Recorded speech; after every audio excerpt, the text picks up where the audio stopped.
Okay guys, today I'm going to show you how to make homemade pizza start to finish. I'm talking about dough to sauce. I'll show you how to make it from scratch. Then we'll throw it on a Kamado for an extra crispy crust. Let's get to it.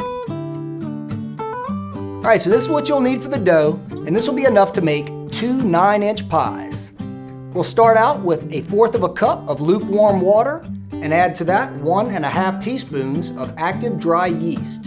Whisk the yeast into the water and set it aside for 8 to 10 minutes, just to let the yeast activate.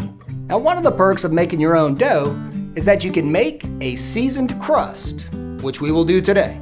For this, I chose our BBQGuys Spiceology Chicken Rub and infused it into a couple of tablespoons of extra virgin olive oil. You'll want to let that infuse for a few minutes while we check on the yeast mixture. You'll know your yeast is activated when it's bubbly and kind of murky like this. Once all of that is happening, you can add a 1/2 cup of cool water and the infused oil. Then you'll want to add 1/2 cup of bread flour, followed by 3/4 teaspoon of salt. Whisk that together until it resembles a batter.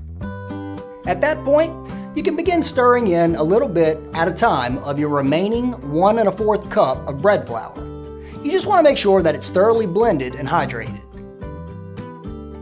When it begins to form a very rough dough ball, you can turn it out onto a floured work surface. Give it a little light dusting and begin working and kneading it with your hands. Keep folding the dough in on itself and kneading it out. What you're looking for is a springy, elastic feel to the dough. You want the surface of the dough to be just a bit past sticky. This should take you 5 to 8 minutes. When you're satisfied with the feel and consistency of your dough, roll it into a tight ball and dust with flour and cover with a towel. Allow the dough to rise for 45 minutes to an hour until it roughly doubles in size. While we let that rise, it's a good time to put together the sauce. With just a handful of ingredients, you can make a really tasty pizza sauce. For the fresh herbs, I used 2 teaspoons of fresh chopped oregano and 1/4 cup of fresh basil. Next up, 1 clove of minced garlic and 2 teaspoons of grated Parmesan cheese. Follow that with a tablespoon of olive oil and a teaspoon of sugar. I also added 2 teaspoons of sun-dried tomato paste, but if you'd like, you can easily just sub that with regular tomato paste. It works fine. Stir everything together well and finish the sauce with some salt and black pepper to taste. And it's taste and adjust time. After tasting, you may want to add a little more salt and/or sugar.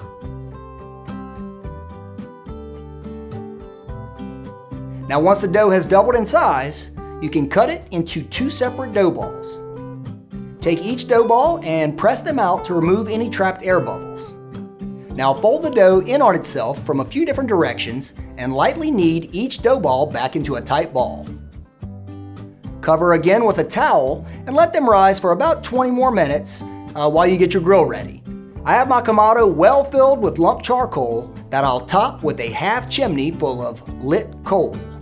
While the fire stabilizes, if you have a diffuser plate, this is a good time to set it above the coals. This will create an extra layer of diffusion in addition to the pizza stone. You don't have to use this layer, but if you do, it will help your pizza bake more evenly and you won't have to turn the pizza during the baking cycle. I used the BBQGuys Signature Series pizza stone for this cook. Always make sure you let the pizza stone preheat along with the rest of the grill. And you can start with your top and bottom dampers fully open. If needed, you can always tweak them down. But you want some nice high heat in the grill, somewhere around 550–600 degrees. Time to make the pizza. Grab a dough ball and dust it with a little flour, then begin pressing it out from the center and around in a circle, unless you want a square or a rectangular shaped pizza. Once you have the dough flattened out, about 1/4 to 1/2 inch thick, continue working and stretching the dough out until it forms a fairly thin pizza, about 9 to 10 inches in diameter.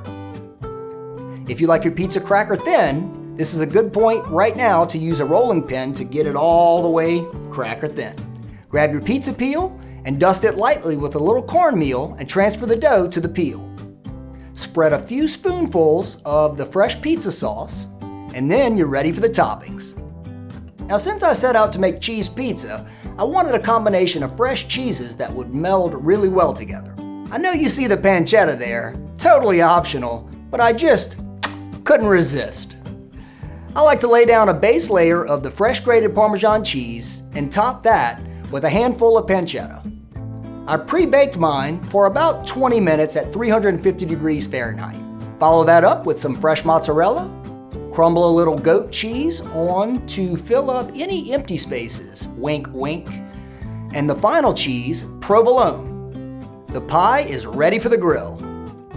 Now one little tip, the final test of preheat is to throw down some cornmeal right on the stone. You want it to smoke a little bit, but not burst into flames.